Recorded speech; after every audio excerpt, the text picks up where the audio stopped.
Hello दोस्तों, मैं हूं पूजा।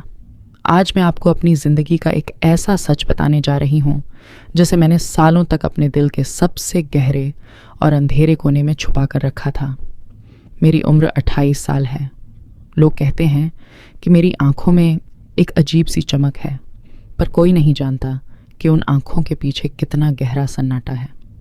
मेरी शादी राहुल से हुई, जो एक बहुत व्यस्त प्रोफेशनल हैं। उनका सारा वक्त लैपटॉप की स्क्रीन और फाइलों में गुजरता है। उस दिन भी कुछ ऐसा ही था।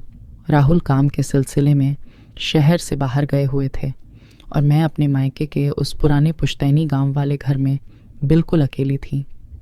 हवेली नुमा घर, ऊंची छतें और चारों तरफ फैला सन्नाटा। रात के 11 बज रहे थे। उमस बहुत थी और कमरे में गर्मी के कारण मेरा दम घुट रहा था।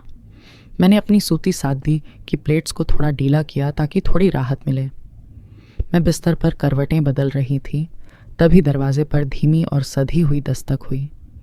मुझे लगा शायद राहुल वापस आ गए हैं, लेकिन दरवाज़ा खोलने पर जो मैंने देखा वह मैं सोच भी नहीं सकती थी। सामने मेरे मामा जी खड़े थे। रात की मंद रोशनी में उनका चेहरा कुछ गंभीर लग रहा था। उन्होंने मुस्कुराते हुए कहा, बेटा, सफ़र की थकान अभी भी तुम्हारे चेहरे पर साफ दिख रही है। सिर में भारीपन तो नहीं है? मैंने बस हाँ में सिर हिला दिया। वे बिना बुलाए अंदर आए और मेरे बिस्तर के बिल्कुल किनारे पर बैठ गए। उस कमरे की हवा में एक भारीपन सा महसूस होने लगा था। उन्होंने मेरी ओर झुकते हुए कहा, चलो मैं तुम्हारी थकान दूर कर देता हूँ। पुराने ज़माने में हम अपनों के लिए ये छोटी छोटी मदद किया करते थे, इसमें कोई शर्म की बात नहीं है। मैं कुछ बोल नहीं पाई, मानो मेरी ज़ुबान पर किसी ने ताला झड़ियाच दिया हो। मैं चुपचाप पलट कर लेट गई। उनके हाथ जैसे ही मेरे कंधों पर पड़े, मुझे एक सिहरन महसूस हुई। उनकी उंगलियां बहुत गर्म थीं, जैसे कोई पुरानी दबी हुई यादें जिंदा हो रही हों। उन्होंने धीरे धीरे मेरे कंधों को दबाना शुरू किया और बोले, पूजा, तुम्हारे कंधे पत्थर जैसे सख्त हो गए हैं। ऐसा लगता है जैसे महीनों से किसी ने इन्हें प्यार से छुआ तक न हो। उनकी आवाज़ में एक सम्मोहन था। मैंने आंखें बंद कर लीं और उनकी उंगलियों के स्पर्श को महसूस करने लगी। उनके हाथ अब मेरी पीठ की लकीरों पर धीरे धीरे घूम रहे थे।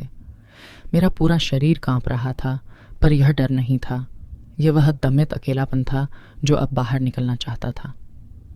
मामा जी और करीब हो गए और फुसफुसाते हुए बोले, बेटा, नीचे कमर तक दर्द है क्या? मैं और गहराई से दबा देता हूँ ताकि तुम सुकून से सो सको।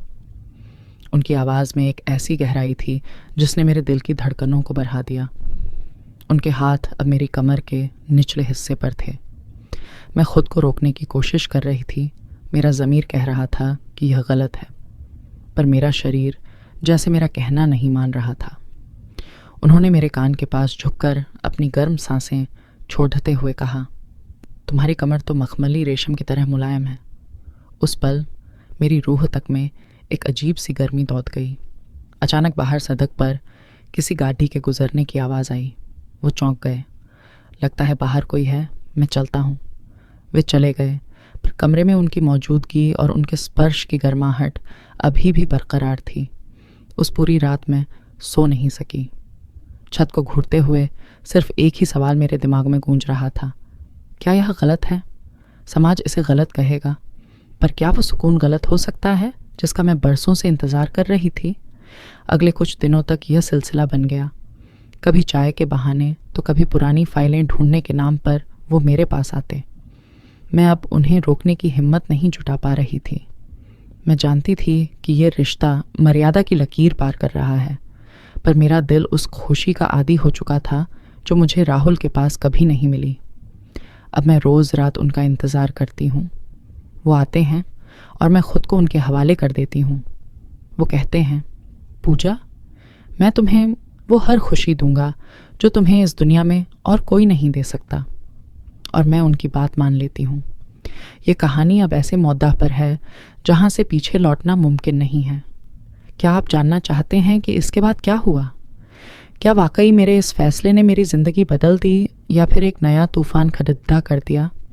यह कहानी अभी बाकी है।